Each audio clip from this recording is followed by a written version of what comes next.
coming to you live not so long ago on a streaming service not so far away. Welcome to Fandom Spotlight presents the Book of Boba Fett. I am your Jedi Master of Ceremonies. You see what I did there? Broby1 Kenobi, Mace Windude, whatever you want to call me. Mr. Matthew Porter. Just here with a bunch of my favorite nerve herders. That's our word. You can't say it. Just a bunch of my favorite nerve herders. And we're here to dive deep into some Star Wars. Deeper than a Snorlax pit. Double entendre, don't ask me how. But before we do that, I want to introduce you guys to some of my favorite people in this wide world. We got a man who I know for a fact would master the purple lightsaber, Mr. Joseph Davis. Talk to the Oh, people, Joe. thank you. I'm representing the scruffy side of our nerf herdering. Hey. Very obviously. I'm excited to be here. I loved The Mandalorian. I don't remember a time in my life where Star Wars was not a part of it.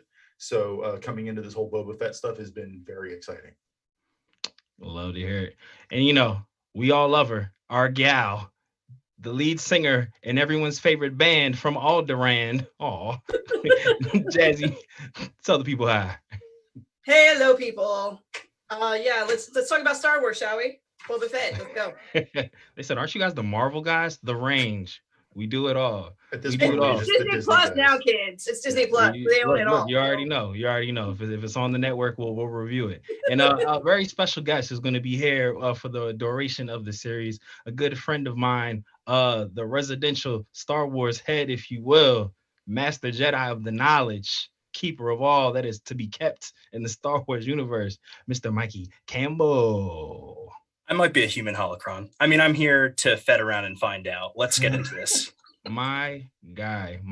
So we're here to talk about the Book of Boba Fett, episode 1. For the people at home, just for clarification, because I know a lot of people have timeline questions. According to my research, the timeline that this is 5 years after Return of the Jedi and 25 years before The Force Awakens. So it gives us kind of like this is where we're at. So before we get started, thoughts on the first episode in its totality before we go into it. Jazzy, how'd you feel about the episode? I liked it. I mean, there wasn't a lot of talking, but I think that was to be expected from these two characters that are main people. And I think we'll be seeing a lot of really cool things in the next episodes coming ahead. But I give it 2 thumbs up so far. Awesome. Joe, you did mention, being a big fan of The Mandalorian, which I'm sure we all were here, having those expectations. What'd you feel about the first episode? I really dug the very Western vibe, but like from the point of view of like just a frontier town, not like the roaming gunmen that the Mandalorian was. I really in general overall enjoyed it, and yeah, like Jazz said, not a lot of dialogue. That's okay. But I want to say if I had an issue, and I'll go deeper into it, it's like a little too much flashback, just a little. But overall, like 9.5. Awesome. And then Mike, me and you have talked ad nauseum about, like the Bad Batch and Mandalorian and everything. So somebody who's like really big on the lore of Mandalore, double entendre. I'm on fire. We just started. Oh my God. Mike, how did you feel about the first episode? So they planted a lot of seeds in the sand here on Tatooine. I think that there's just a lot of connections back to so much other material. And to Joe's point, it was a lot of flashbacks, but let's just kind of hope that we're pushing that out of the way so we can really push the story forward. I think that we definitely got a lot of Boba's backstory in a quick period of time so that we can just keep pushing this thing along. And Robert Rodriguez bringing that guttural action that he'd had in his episode of The Mandalorian into this episode, it just feels like it really set the tone for what we can expect moving forward. Love it. So every time that I'm put in charge of moderating this, I always say that you guys always beat me to my first point. So we're here now. So a thing that we all of you have pretty much mentioned is that Book of Boba Fett has decided to go kind of against the grain for what Star Wars films franchise did with flashbacks. Like we did say, this was very flashback heavy. We did see like a couple for Jindar and for Mandalorian, but this half the episode was a flashback. And it does seem a bit implied that they're going to keep kind of revisiting that time of what he was doing before he showed back up. You kind of answered a little bit, Mike and Joe. So, but I guess we'll just go around again. How are you feeling about it being flashback driven versus, Star Wars, how they tend to not do flashbacks and just explain past events to death? so we get it. Like, for me, I'm glad at the very least it was show, don't tell. Like, yes, there was a lot of flashbacks, but because it's Boba Fett, I don't want him monologuing what he did for the past 2 years or 5 years or 10 years, however long he's been doing what he's doing. I'm glad at the very least they showed it to us and didn't just give it to us. Yeah, Mike, what about you? I really appreciate that they're not afraid to dive into the prequels. I think that generation has like really grown up, and there's a big fandom that loves the prequels, and I think that's exemplified in how big the Clone Wars was. So to see Kamino in live action again and just revisit young Boba, his father's death is really still resonating with him in that, like, I'll call it a back to dream instead of a fever dream, but it was nice to see. And,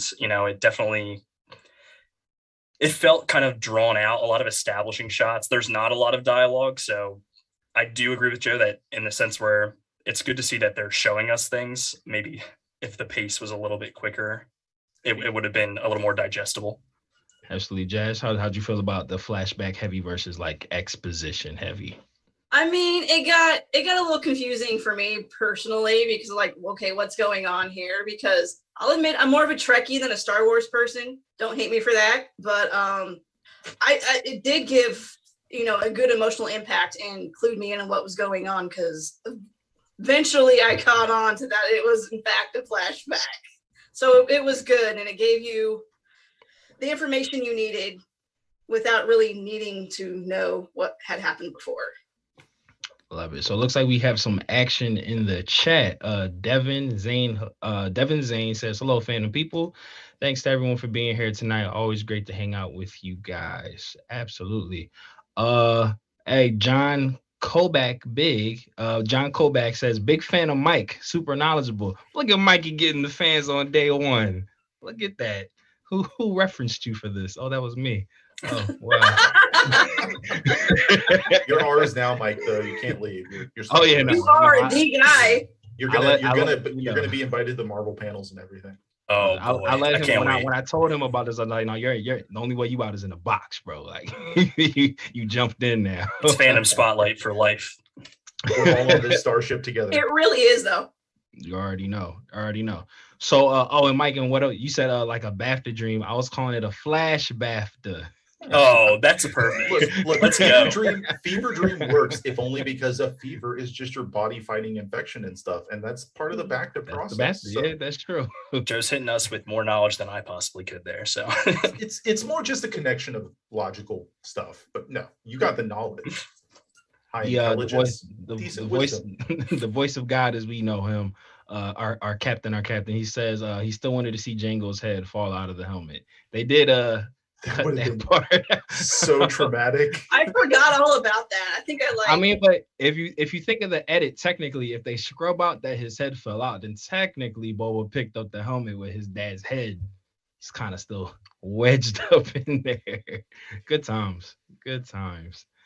So after we get through the flash BAFTAs, and we get Fennec waking the boss up, letting them know. Oh, matter of fact, I did want to actually talk about the flashback before we back up. We get a scene that a lot of Star Wars, OG Star Wars, and new fans alike have been clamoring for. We get to see how Boba Fett got out of that pit. We got to see the inside. We got very up close, personal with the Snorlax in the Snorlax pit and everything. So let's talk about that. Just like the escape in general, everything. But Mike, Sarlacc, you're right.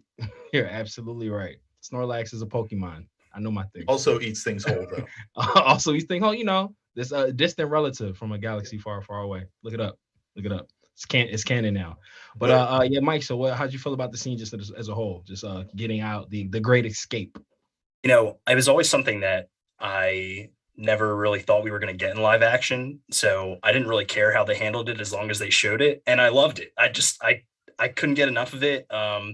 I had to do some research when he grabbed the air tube out of the stormtrooper's helmet. I was like, I'm pretty sure it doesn't filter out toxins, but in fact, the OG stormtroopers had air tanks built into their helmets for oxygen, and as we know, oxygen helps your body run. So I assume that the science is the same in that galaxy, and Boba used it to get the fuck out. So it was very impressive. I loved the imagery. A lot of people have compared it to Patton Oswalt's filibuster from the episode of Parks and Rec. I was going to bring that up. I was going to bring that up. Jaz, tell him about it. Tell him. Yeah, I was about to say that's perfect segue because I was going to mention it too, but I didn't know if people knew. So I was like, I mean, I don't even know how to describe it. Really, I'm not the person to go to for this. I just remember it being like really wild, and I don't know. It made not the Boba Fett, but the Patton Oswalt thing just made me. It was like really crazy to me, and just kind of. I've only watched it once, and it was a little weird and uncomfortable for me. So. It made the rounds on Twitter like as this episode was airing. Oh yeah. 1000%. It's like Patton Oswalt is a prophet now. Joining the ranks of the Simpsons, man. I'm telling you. So right up there. But go ahead, Joe. I had three major thoughts of this. First, I had to correct the I'm not a dad, but the dad joke of, oh look, Boba's giving it heartburn, using the flamethrower to bust his way out. But like as he was actually crawling out of the sand, which I didn't expect that he literally ripped open the side of this thing and crawled his way out. Which that's got to be even worse. There's sand getting in that thing now. It gets everywhere, as we are all well aware. Never heard from again. But I got some Raising Arizona vibes as he's crawling out of the hole in the sand. For those that have seen it, John Goodman crawling his way out of the prison crap pipe and stuff from that movie. It was beautiful. I loved it. Loving it. We have some action in the comments. Again, it says, in the Legends universe, Boba similarly escaped the Sarlacc pit. Glad to see Disney using some of that. Yeah, that was definitely a great scene. It seemed like the stormtrooper that was stuck down there. Because like I was like going back to the scene from Return of the Jedi in my head, and I was like, I don't remember any stormtroopers being like in that vicinity when they were like there were like one or two that got knocked out. Oh, there were? Okay, cool. So I was gonna say, like, how long have you been in there? They can digest for 1,000 years, right? Yeah, right. Pain like you've never imagined.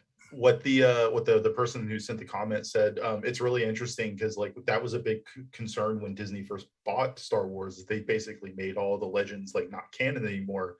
Mm-hmm. But I've noticed over the past few, I don't know, year or two, that they're kind of slowly inching in certain things that at least like universally are beloved amongst the legends stuff, like Boba Fett returning, the I think what's his name, the Chiss general, Grand Admiral Thrawn. Yes, Thrawn getting mentioned, and I'm like, oh, the internet's just freaking the heck out over this.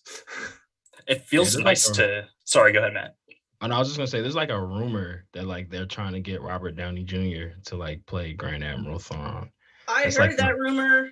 It's like the push that they want. Thrawn. Oh yeah, for the people who don't know, thank you, Captain. Yeah, Thrawn was in Star Wars Rebels, which is heavily referenced in the Ahsoka Tano episode of the Book of Mandalore. Speaking of that, after Boba does get out, we see that he gets chopper-jacked by some Jawas. One would imagine that it's the same group of Jawas that what was his name? Cobb Vanth, that he got to suit Timothy Olyphant. I feel like there's an unspoken thing that like Timothy Chalamet kind of like replaced Timothy Olyphant as like the cool Timothy that we like, and we don't talk about it enough. I don't think anyone thinks Timothy Olyphant isn't cool still. So yeah, I never thought he was cool. No offense, but I never thought. For real? You didn't like the OG Timothy? Timothy, that was my guy. Jaz is allowed to hate on whoever she wants. All right. Was it Gone in 60 Seconds? Come on, man. Right. He's been. Or I don't like the fourth Die Hard. Fair, but you know. Yeah, he was the bad guy in the. That was the fifth Die Hard, wasn't it? Yeah. I can't remember. One of those anyway. And he definitely was the bad guy. That's hilarious. I forgot all about that. Yeah, so we see we would imagine that's the same group where he stole the armor off of their vehicle in it. And then after he gets jacked, we get a bigger introduction and some world building, some culture building of our sand people. The good old sand people. So Tuscan. The Tuscan Raiders, sand people, correct. So do we feel like they're trying to make an attempt to show how much of a dick Anakin was by like giving us like Tuscan families, barbecues, pets? I think it's more than that. Like that's kind of a thing that's like for those aware of the D&D fantasy thing, there's this long-term, like, big problem in the D&D community, the idea that stuff like orcs are just inherently evil. And that's been something that a lot of the gaming companies have been trying to dispel for a long time. And I think at least since The Mandalorian, they've been trying to do the same thing with, like, the Tuscan, that they're just this, like, semi-mindless raider race on Tatooine, but, like, they're the only native species to that planet, I think. I think literally the rest of the creatures that, or the sentients at least, that live on that planet are from other worlds. So I have a note about this actually, and while I agree with you, the Tuscan Raiders are definitely being fleshed out as more of like there's two sides to how they act as people. They keep giving the Rhodians the short end of the stick. All Rhodians are snitches. Yeah. Like, what's going on? and like, not the positive kind. Like, no one wants to talk about the fact that, like, that's all Bothans are known for too, but Bothans are well received for being snitches. I was gonna say, is there like really a positive snitch out there? Say snitching for the good of the community. If it wasn't for the Bothans, they wouldn't have blown up the second Death Star. They're facts. Very true. Very true. Snitching in the world of Star Wars is super important. That's for good or ill, super important. Super important. It's a key plot point mover. But yeah, Mikey, it's like you said, you are one of the people who I know who does actually like enjoy the prequels, because it's just like that. Even though our parents or family members showed us Star Wars, because I saw the original trilogy before the prequels came out, like on VHS, like school and things like that. But like the prequels did drop in like my formative years, so it's just like that's technically where I grew up in, even though I had seen the original three. But like having that scene with Anakin slaying the Sand People and everything. How are you liking like this again between like Mando and this Book of Boba Fett, like this more fleshed out look of the Tuscan Raiders? I have a lot of friends who just straight up murder the Tuscan village in Knights of the Old Republic, and I think that they took too many cues from Anakin in Episode 2. Let's give him a chance. Let's see what's going on here. He's not an aspirational character. As much as I love him, he's certainly not a role model. Yeah, I'm not gonna hold you. The PlayStation 2 video game version of Episode 3, where that's like one of the missions where you gotta like go in like, in the flashback, you gotta like go in on the Raiders. It's like I go in a little bit too hard. I ain't That's some Warcraft 3 stuff. I'm like, oh yeah, let me hit some of these combos on these one-hit characters that I don't need to do combos on, for sure. So we get through the Bafta tank flashbacks and everything, and then we get kind of, I guess, Boba Fett's coronation of being the crime lord of this beautiful sand-covered planet. We get a fur coat, which seems to be a mink, I guess. The Wookiee pelt, man. Yeah, I screamed out Chewbacca when I saw that.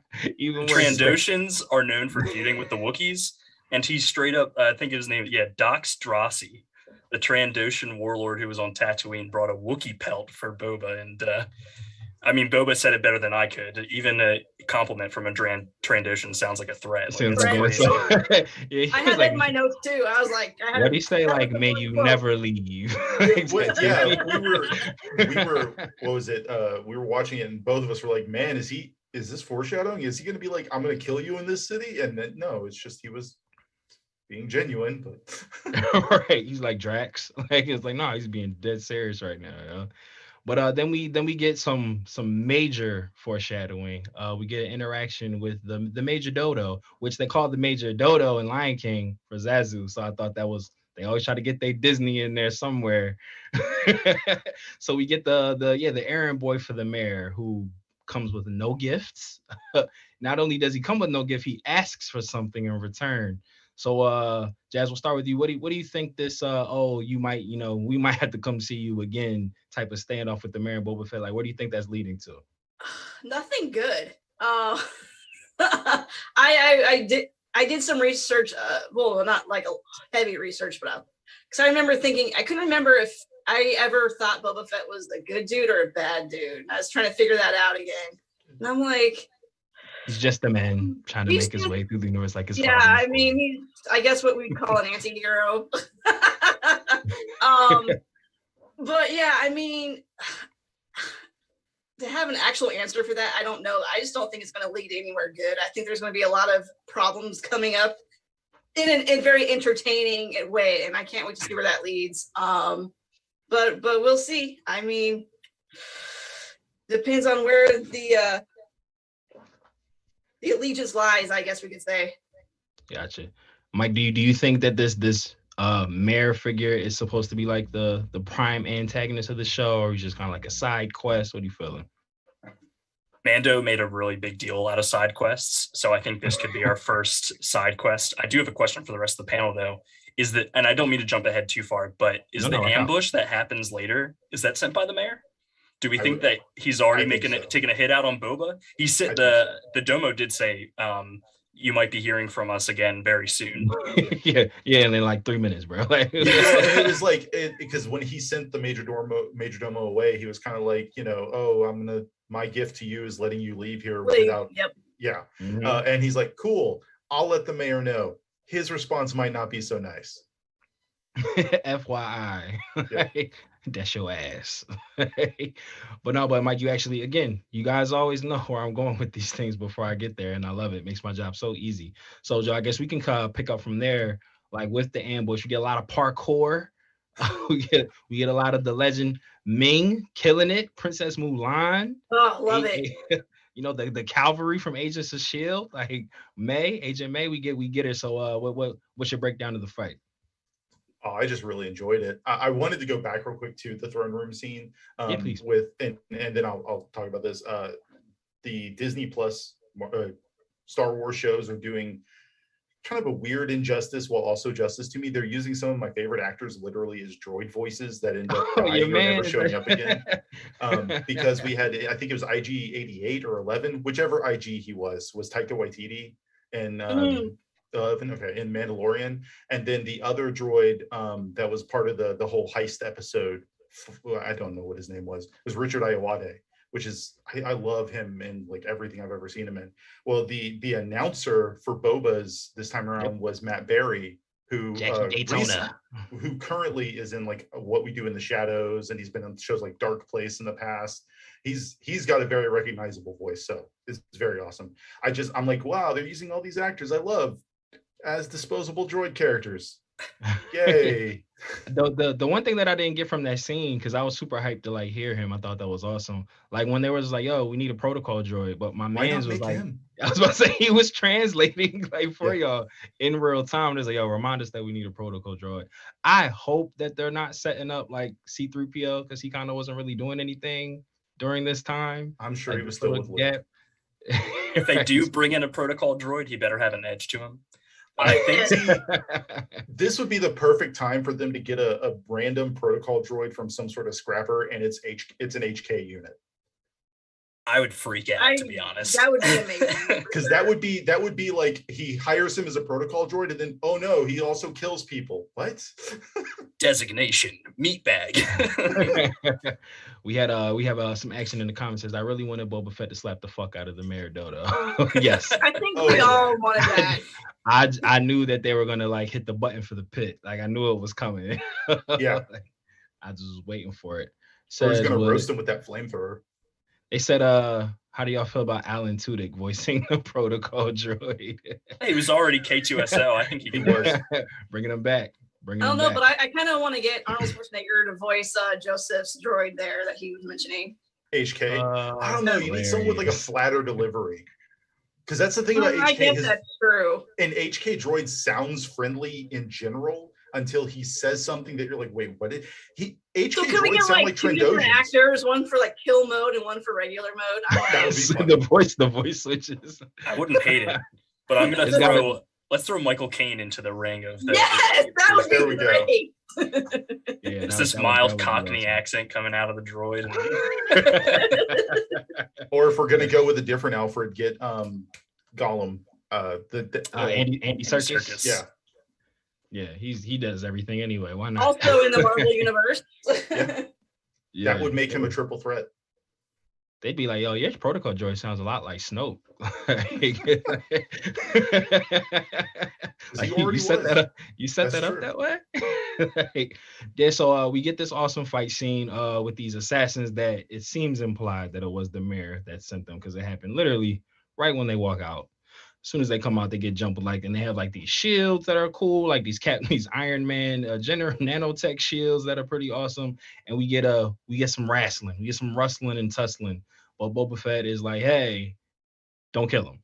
You know, even though last time we had seen you in action, he was doing all the killing.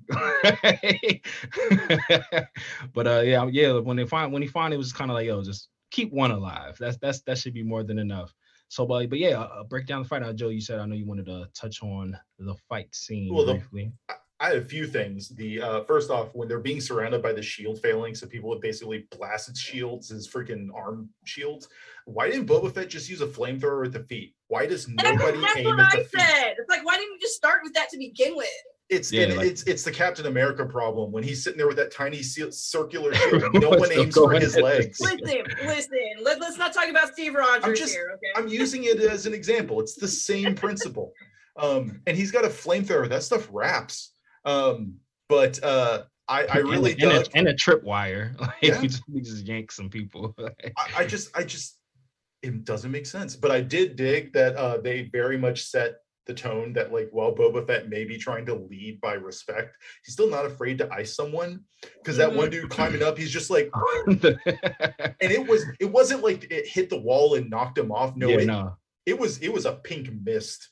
And yeah, that was amazing. Yeah, that was great. Mikey, how'd you feel about that fight scene? So I've always been like, no one ever touches a ray shield in Star Wars, and we got to see someone fall on one, and he just got burned and electrocuted. So that was fun. Yeah. That Rodriguez awesome. Like just kills it with the action. Anytime he's directing an action sequence, I'm just like, I'm here for it. It could be a whole 40 minutes of it, to be honest. Like, and I would be still entertained the entire time. Also, something about Tamura Morrison's angry face is very much it's probably the most intimidating thing in Star Wars. And we've seen all sorts of different kinds of lightsabers and monsters, and something about that face still like hits me deep to my core. Bringing him back as Boba Fett, even though he played Jango Fett way back in the day, but bringing him back to play Boba Fett was a stroke of like, that was like perfect. Oh yeah. If they didn't do that, I'd be like, what are you even doing? 1000%. Jazzy, how'd you feel about that fight? I loved it, but of course, you know, Lady Ming-Na Wing totally stole it from me. I just couldn't keep my eyes off of her. Like every time she was on the scene, I was just like, yep, that's where my attention is, because she was just killing it the whole time. Right. Her hair, flawless. Everything flawless. Absolutely right. Absolutely right. So during this fight, Boba gets hit, and I feel like they're setting us up for a Breaking Bad. He's like addicted to the Bacta tank now. Like he's like, get me to the tank. Quick. I want that crossover. Hell yeah. Breaking Boba. I am the one who knocks.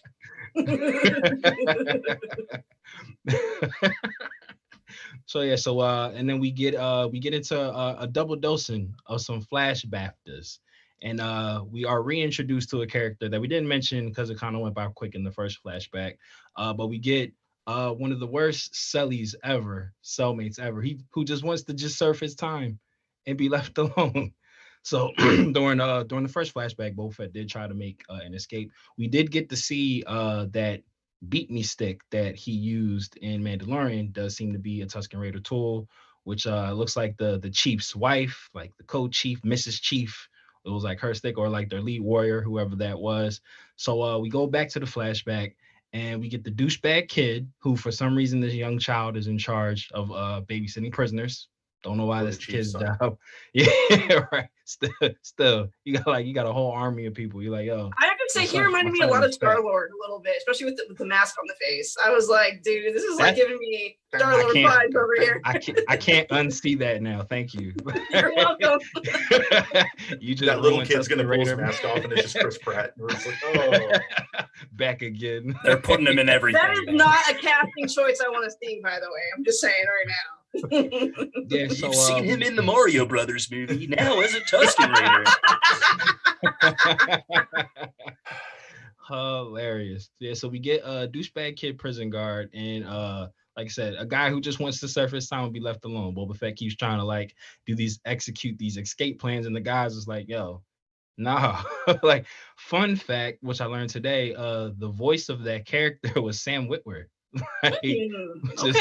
Happen to be free. Like, we just need some beats. Considering his level of like dedication to Star Wars in general, because he's been Darth Maul since Darth Maul hit the animated stuff. Yep. And he was the secret apprentice for the video games, the Force Unleashed. Yeah, no, he's on. Sam Witwer's awesome. He's another guy who doesn't get his flowers in terms of like fandom stuff. It's like super nice dude too. All over the place. You love to hear that. He's the kind of celebrity you like to see succeed and get these kind of jobs, because he generally loves it. Absolutely. Yeah, he'll always be Davis from Smallville to me. That's what I always like, is like correlate him and his amazing eyebrows with. This is where I see him every time. So Battlestar Galactica. Oh yeah, that's another one. It says Sam Witwer has also voiced the Emperor. He's just triple timing. He's like, yo, just pay me. Like, just keep me on retainer. But yeah, so we get a douchebag kid cop and his dog pet, and they're just walking through to get, and I don't know, is there a name for these sand coconuts full of water, or is that like some new lore? It's new lore. So I definitely, okay. Yeah, I tried to find a name and I was struggling to find it. So unfortunately, I don't got one for you, but yeah, sand coconuts is what we're going to go. Sand coconuts is where we're going. And then we get kind of introduced to what seems to be a new rebel gang at not Uncle Ben's house. Yeah. Apparently.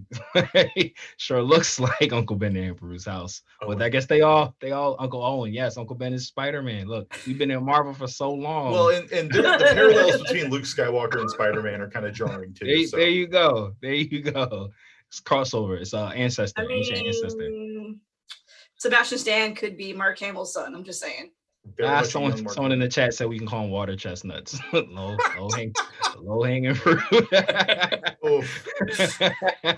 Love it. Back to this homestead being burned, though. Can you imagine if that fire was the Lars homestead and it's still going all these years? This whole time, so people just stopped there to get. I had a thought about this. Like, do you think that gang or whatever they were doing was doing that to like prove a point or be something, or do you think? Because they put a marking on the side of the building. Mm-hmm. Do you think they were trying to set it up that the Tuscans were going to be blamed for it? Because that's the vibe I got. I like that. Yeah, I like that too. It looked like it was like a J and an L, or if those symbols are for other letters in the Star Wars language that I don't know about. Sure. Justice League. Oh wait, sorry. But go ahead, Mike. So I was trying to find if that symbol existed previously, and I couldn't find anything in my research, but I did notice that it was a swoop gang, people who, like pretty much like a biker gang, but on swoop bikes. Not a lot of those on Tatooine. Those are mostly city things. Exactly. Yeah. And it was something that like kind of struck me, because it's like, is there, Joe, I think you're going up the right track, because it's like, why are the Tuscans so involved in what's going on? Is there going to be a war between them, or are they going to be blamed for stuff? I think that's a really logical step to take in the storytelling process. It's also that the kid took them there and showed them that, and then they left. It's like the kid was trying to show them something.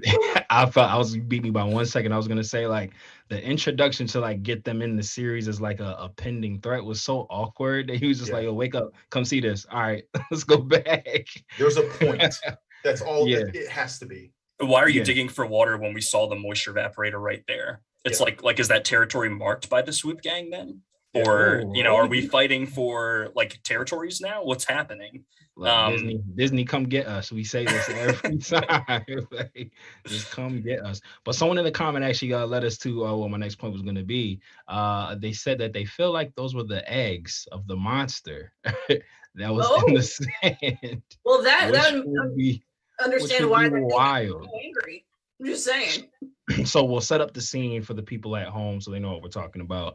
So we have Boba and the worst prison mate partner ever digging for these water chestnuts, and we come across what appears to be like, it looked like a dragon claw at first glance when they were kind of sweeping past it. What were you gonna say, Joe? I heard it referred to as sand Goro. I said it looked like the Demigorgon from Stranger Things plus Goro, the Demigoro. I've also heard it referred to as the weirdest centaur. So yeah, so we do get introduced to it. I know, Mike, me and you talked about it earlier, so I'll kind of let you take the reins on this beast. What are your thoughts on this another new animal? I really thought it was a baby crate dragon. And I don't know if you guys have watched the Disney Gallery Mandalorian, but even the concept artists were talking about how as the crate dragon grows up, like grows more limbs, and I was like, oh, this would be like a really logical like step for them to take. And then when it comes out of the sand and looks like this creature from the Black Lagoon, like literally they ripped that off of like a pulp comic cover for the face of that thing. I was like, this is something completely different. I don't know what this is. And it was dangerous. They did a really good job, I think, from like a shock factor like value of like, we've seen a lot of Star Wars characters in these sticky situations, but now that the technology's gotten so much better, the fear factor of it is all right there and in your face.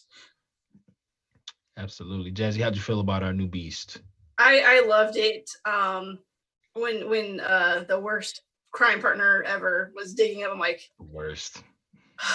this thing's not dead. Something bad's gonna happen. And sure enough, as he keeps digging. Like, yeah, exactly. Like, oh. It's like, dude, just stop while you're ahead.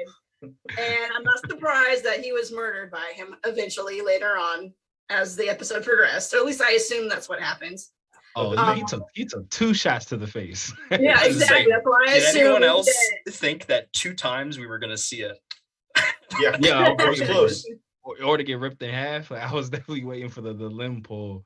Yeah, but I do find it interesting that Boba was the one that basically like saved the day and was like, yeah, see, I'm actually worth my salt here, because you know it was going for Star-Lord dude there for a minute. Facts. I did think it was kind of interesting that this thing, Creature of the Black Lagoon, was used. I'm trying to think of, I lost my thread. Doesn't matter. Boba coming from behind, having the opportunity to flee because his chains were broken at that point, but decided, don't want the kid to die. So too bad. Joe, tell him how things on Tatooine are killed, man. Yeah, because it's not the first time. That's the other thing too. Like, I think we're going to see a lot of development come from the fact that Boba survived on Tatooine. He's going to have development from these things, and it's going to inform why he's trying to lead the way he's going to lead now, as a crime lord, mostly because of the idea that this is a new role for Boba Fett in the entirety of the Star Wars universe, even taking into account the expanded stuff, because I want to say in the bulk of the legend stuff, he breaks free and then he just kind of goes back to doing bounty hunting stuff and being like that kind of like rogue adventurer type. Like, this is a completely different move for him, and it's going to be something that like we don't know going into it how his character is going to approach something like this. So I think there's going to be a lot that informs this. I also got really strong vibes during that fight of Empire, like when the creature that had Luke stuck to the ceiling, the Wampa, thank you. I was going Bantha. I'm like, that's not right. That's still Tatooine, but that's not right. But like, it's the same threat. Like, until Luke had his lightsaber, that Wampa would have ripped him apart. And it could have done the same, but Boba is a badass. So he really is. Even a dying Boba is a threat. Look, if Mark Hamill doesn't get into that car accident, totally different movie.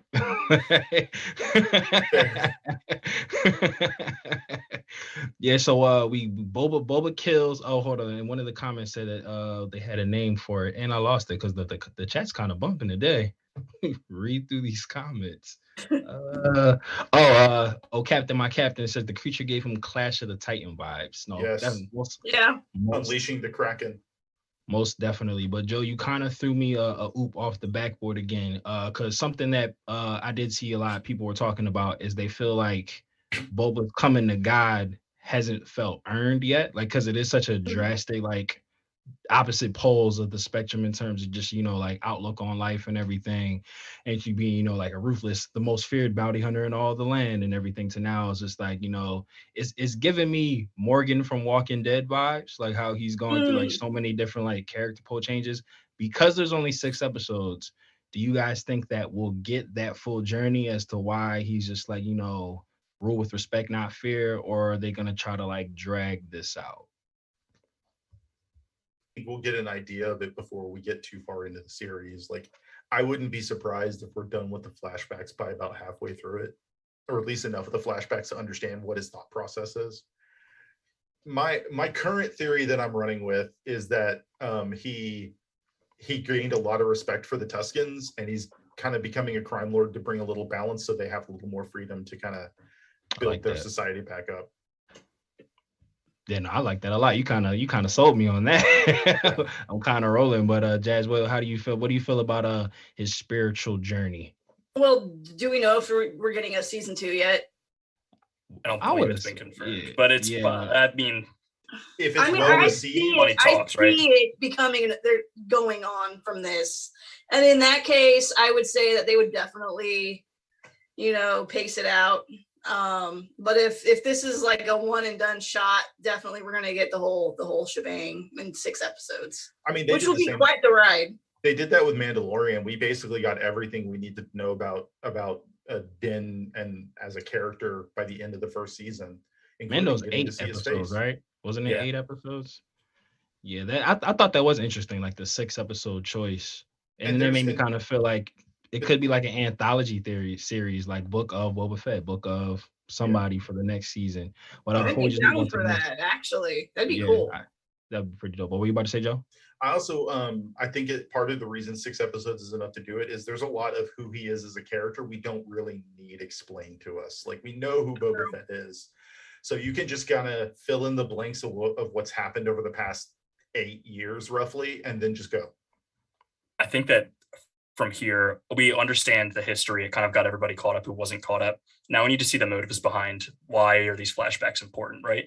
Yeah. So when you look into, I guess, how things proceed, and he does eventually walk away with the chieftain's wife or chieftain's like right-hand person's gaffy stick. Is he ruling through respect to pull a bait and switch? Is he ruling through respect because he learned so much from his time with the Tuscans? There's a lot of possibilities that come out of the conflicts from the back to fever dream and what's currently going on. As I mean, the two timelines progressing forward at the same time is obviously meant to tell a similar theme as the episodes progress. I would kill for like an hour and a half Morgan type development episode in the middle of this, but I just don't think it's going to happen. Yeah, no, that would be fire. I'm here for it. Speaking of somebody who's sat through many episodes of Morgan, we don't need that.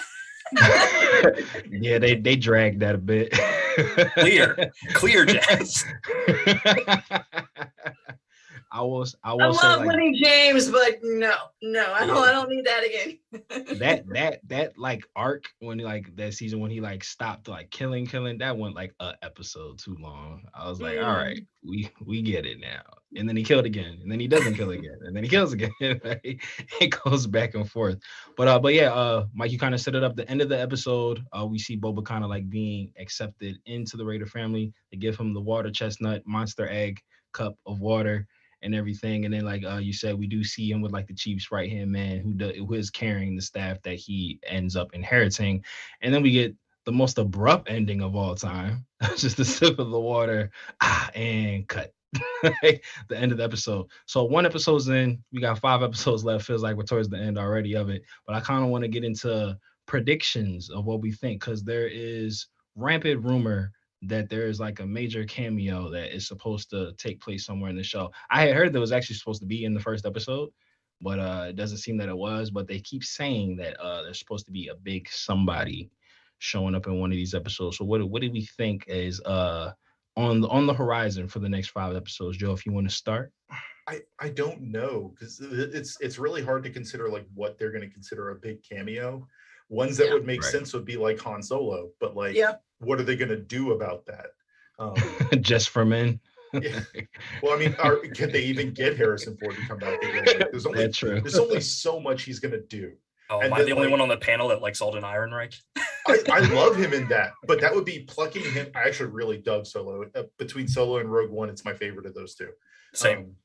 But plucking him and putting him in the middle of Harrison Ford's end of the timeline would be really jarring. That's the only reason it's really. They hired that deep fake guy, the really good one. What I think is going to happen though, is we might get to see some of the plot lines laid out in Solo wrapped up through Boba Fett, because Boba Fett's dealing with the underworld side of things, like the crime lords and all that jazz, and Maul is involved in the crime lord side of things. So, and while I think Maul is dead now, that doesn't mean Kira isn't still out there and the rest of the Black Sun. And it wouldn't be surprising if they start bringing in like Shadows of the Empire stuff too. That's exactly where I think that they're heading. Crimson Dawn is very much still active. Black Sun and the rest of the Shadow Collective have separated. They maintain that fragile balance between the Pike Syndicate, the Black Sun, and Crimson Dawn, but they're separate entities acting now. And I mean, I wouldn't be surprised if we see some things set up here, kind of like the Guavian Death Gang, right, from The Force Awakens, and maybe some of the other sequel trilogy stuff. Like the seeds are getting planted for a lot of the First Order and Mandalorian. Maybe we'll see some of the rest of the galaxy get fleshed out as we move through the rest of Book of Boba Fett. And it would be interesting to see if they're taking some of the stuff from the novels that have been released about the building up of the First Order and implementing stuff from that in this, which means we'd have like Wedge Antilles be a major character showing back up, which would be very interesting to see. But I have one hope that doesn't happen, and it's only because I know how crime dramas go, and I really hope Finnick doesn't betray Boba, because that feels like it could be a thing. That was gonna be my. I'm sorry. Well, go ahead, Jazz. Look, we throw around here. Go ahead, Jazz. Tell us what you think might happen. So what I think might happen, I mean, Joseph already said he doesn't want to see it, but I think we're gonna see some betrayal. Or at least some hint or hesitation about it, kind of thing. Yeah. I mean, maybe it's just because I'm feeling very crime showy right now, because I've been sitting there watching Chicago PD for like the last 6 hours. But I'm here for the full-on betrayal. It'd be interesting to see Finnick actually kind of rise up and become the badass here in this, and kind of take over a little bit, maybe over Boba Fett. Which she's a character I'd like to see more about as well, because she's been in a lot of stuff recently. Yeah, but not even really a animated bunch. Stuff. She shows up a lot. Not a bunch about her as a person, I think. Not right. Not that I've noticed. That would be the next book of story that I would like to see. I would love what Book of Finn. What? I'm here for it too. More Ming-Na Wen, please. Yeah. Absolutely. Please, yeah, all Ming-Na Wen, please. There were a lot. There was a decent amount of like pushback from Fennec too. Like she's like, you know, Jabba would have done this and Jabba would have done that, and she's trying to push Boba into like, hey, adopt some of these, you know, I guess practices that your predecessors had, and it's not quite doing it for her. So maybe after time, she's just like, you're not the crime lord that this planet needs right now. I am. But that's the only reason I'm like, I can see this happening. I don't want it to. I really don't want it to. But I just want to see her being a badass more than what we got already, which was already a lot of it. But still, I just want all the badass Ming-Na Wen in every episode. She seems to be the muscle, so she's already gonna like carry that all the way. If you're Boba Fett's muscle, that's saying something. Absolutely. Facts. Shameless plug for the Bad Batch too, because they matched up her fighting technique from Mando to Bad Batch to Book of Boba Fett. Yeah. These quick in and out punches, like she's just a master martial artist. It's crazy. It's so awesome to see that the continuity can go in and out of animation and back into live action, and we're still getting that same quality. And it's because she's an assassin, not a muscle person. She's an assassin. She just Absolutely. So we know that they are currently filming The Mandalorian, or they could, me and Mike could talk about, they might potentially be on pause right now, just like the work stoppage and everything in Hollywood land. But do we think, like, timing wise, because we do know we have a certain white saber Jedi or ex-Jedi, don't call me a Jedi out there. Do we think that this show is the setup for the next season of Mando, or potentially like the jumping off point for the Ahsoka series? I kind of feel like it's going to be its own thing. Whether or not it keeps going, like I feel like Mando is the core series, and every show we get that's been, because season 2 of Mandalorian was the jumping off point for everything. Yeah, very true. So like I don't think we're going to have this set up the Ahsoka series at all. If we do, it'll be like a nod, because the way that season 2 of Mandalorian ended, then introducing the Book of Boba Fett, but we already know the other thing was coming. That was literally announcing the Book of Boba Fett as part of the Mandalorian thing. So I don't know, hard to say. Jazzy, how you feeling about this potentially being like a lead into Ahsoka versus not like a I mean, standalone series that's I tied into agree with stuff? Joseph. I don't think we're gonna really it's not gonna really lead into anything particular. I think it'll be like the Marvel universe, it'll all tie together because I mean it's all on Disney Plus now. So if you're watching this and you're watching Mandalorian, then you're watching this and this and this. So I don't see people sitting there watching these shows just to watch them without being integrated with everything else. So Absolutely, Mikey, how you feeling? I want to say no, it's not going to lead into Ahsoka, but Lucasfilm literally can't help themselves. They have to put the Force in everything, right? So good point. I think if we're going to see someone who's Force sensitive, Ahsoka's not too far of a leap. But I think a crime lord like the mayor being the Force sensitive one, or like I would love that. I would just we don't see enough representation of people who are Force sensitive that were never. I mean, at this point in time, if they weren't hunted down by the Empire, like they're still out there, right? Or they grew up right as someone who was Force sensitive and never got that proper training. So I'm woefully uninformed on the series. Like I know a lot of broad points, but I don't keep up with it as much as I should. Is Asajj Ventress dead? She has passed. Okay. Yes. Because that would be an awesome cameo as well, to have like she's the mayor of Mos Espa kind of thing, and that would be terrifying. Absolutely. So our captain from the comments says that Ezra needs to show up. I agree. He does. He's been casted. We know that Ahsoka's looking for him. One would be applied that the fact that she was searching for him, he did get out of whatever hyperspace him and Endra jetted off into at the end of Rebels and everything. But along with the animated series, if not Ahsoka, we got super heavily involved in the Bad Batch with a character by the name of Omega, who it was revealed is technically Boba Fett's older sister. Do we see a live in real time portrayal of Omega in this show? I could see it. Please. and actually bringing up Ezra makes a good point. Like there was, again, you mentioned earlier the rumor that there's going to be a big cameo from a big important Star Wars character, and either Ezra or Omega or anyone in the Bad Batch, if we're being honest, the entire batch would be an interesting move as well, because that would be awesome. I feel like Mos Espa under the control of Boba Fett would be a safe port for them. But those two would be an interesting, either one of them, characters, because especially if Ezra is going to be involved in Ahsoka's show at all, then like introducing him here would make it easier to bring him into her show and not have to give us all this background as well. Yeah. Oh yeah, it's like filling half the show where he's been at. Why haven't you come home? And all that. No, absolutely. But yeah, I'm all here for it. But Mike, how do you feel about the I know you said yes, please, but I know me and you have spoken about it, and Bad Batch was like a show that we really got into. Go ahead, brother. How great would it be to watch a character develop in two different timelines and bridge the gaps, right? Like we're seeing Omega as she's a child, in Bad Batch, and she's growing up, and it seems like each episode she's like really picking up on things that the rest of the batch are laying out there for her. I would love to see some, or 5 dads or 5 uncles, whatever you want to call it. They're all taking care of this awesome girl with the crazy Australian accent that I love, Amiga. She's Omega. Rekka Tick Hunter. Apparently all the clones are from New Zealand.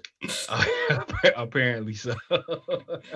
But I just would love to see a grown-up version of Omega in live action, continue her story. It in a way it kind of might take some of the suspense out of Bad Batch from a timeline perspective as you're watching it, but it's just one of those things where it's like the corporate synergy is strong, and if it's not Omega, I think it could be Cad Bane that shows up.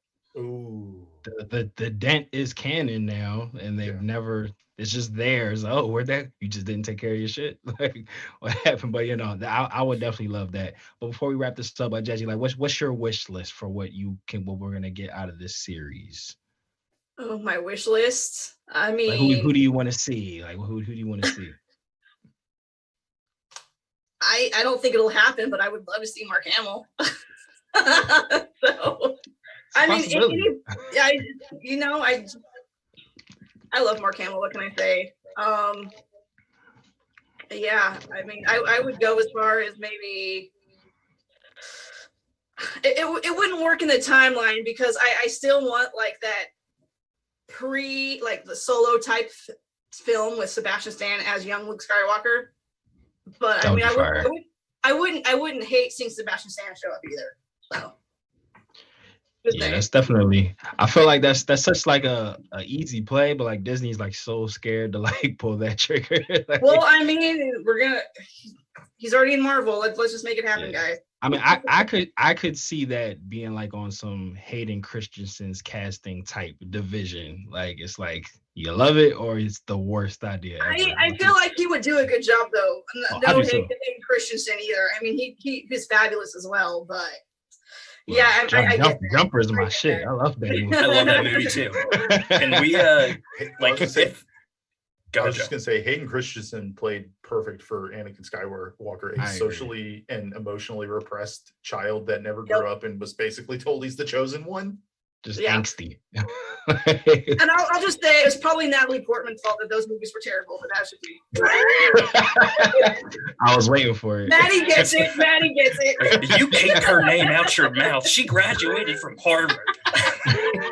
But Mike, you were about to say something? What are we gonna say, bro? Can we just imagine a future where we get Donald Glover, Lando, Alden Ehrenreich, Han Solo, and Sebastian Stan, Luke Skywalker in like a series? Oh man! Yes, please. Yes, Let's please. go. Yeah. Look, Disney, come get us. Like we keep trying to tell y'all. We just keep trying to tell y'all. But I'm super excited. Obviously super more excited for Troopers and the Little Lady. Is that the name of our group? No, that's what we call the Bad Batch. Oh, the Bad Batch. It can work here too. It can work here too. My 5 dads. The Little Lady was a Cad Bane reference. Little Lady. Yeah, there you go. Look, well, okay. In the comments, I see you in the comments. Right, I see you guys in the comments. Smart. But yeah, so it was quick action, 38 minutes, 8 minutes of which was credits. So it was like get in, get on, get out. So we're in here. So it seems like we're kind of like I said, it's 6 episodes. So they're either gonna like cram a lot into this or like they're gonna play the long game. Because I don't, unlike again, unless they want to do this as like an anthology series, I don't see this not getting a season 2. Like it surprised me that they only did 6 episodes because like those extra 2 I feel like do make a difference. Yeah. Oh, Joe, you want to say something? 8's kind of a sweet spot. Like it's a really good because 10 starts feeling like there's just too much. They fill things, they just drag things out. But 8 is kind of like a nice sweet number of episodes. 6, by the time you're really excited and it's reaching stuff, you're just done. It's finished. Yeah, it get right at the peak. It's like, all right, bet, cool, and we'll see y'all next year, for sure. But that was episode 1. We're gonna be here for the next 5 weeks doing this each and every week. We might have some special guests, might have some surprises. You never know. You got to stick with us. But always and forever, if you've ever felt lost, if you've ever felt misplaced, just remember you can follow that fandom.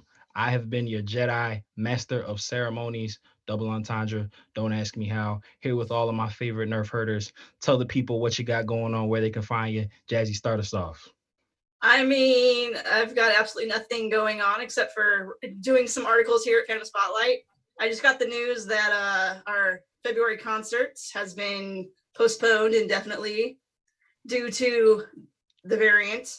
So they don't want to play with that, which is fine. Right, good idea. Yeah, I don't blame them. So yeah, you can find me at Roast City Widow and here on Fandom Spotlight, and it's all Loki's fault. Yep. It's always Loki and Mephisto. It's always. Joe, let the people know what you got going on, good brother. Well, you can find me on Twitter where I'm at the Spice Must Joe. You can also find me on LinkedIn. I have to plug my LinkedIn. But you can also find me occasionally on Fandom Spotlight where I write stuff sometimes whenever I can get over this existential dread that exists with all of us. And then you can also find me on Wednesday nights most of the time, especially after the holidays end. I'll be on a Pathfinder 2nd edition live play podcast called The Rollmonkers. So I'll be filling in various spots, doing various adventures, some Starfinder, which is kind of like Star Wars, but like more, I don't know, it's hard to explain. But so yeah, various tabletop games, live play stuff. It's a lot of fun. Love it, love it. And my dear brother, my good friend, newest member of the Fandom Spotlight family, Mr. Michael Campbell, let them know what you got going on, where they can find you, my friend. You can find me here next week, and you Hey. can follow. I'm also an illustrator, so you can check out my art at Mikey_the_illest on Instagram. And as someone who's currently quarantining with a positive COVID test, get vaxxed, get boosted. It's made my case extremely mild. Just want you guys to be safe and healthy out there. Look, if Mike says it, that means you got to do it. And if you need any references for his work, he did design both the old and the new logo for the Ether podcast, and that's where you can find me.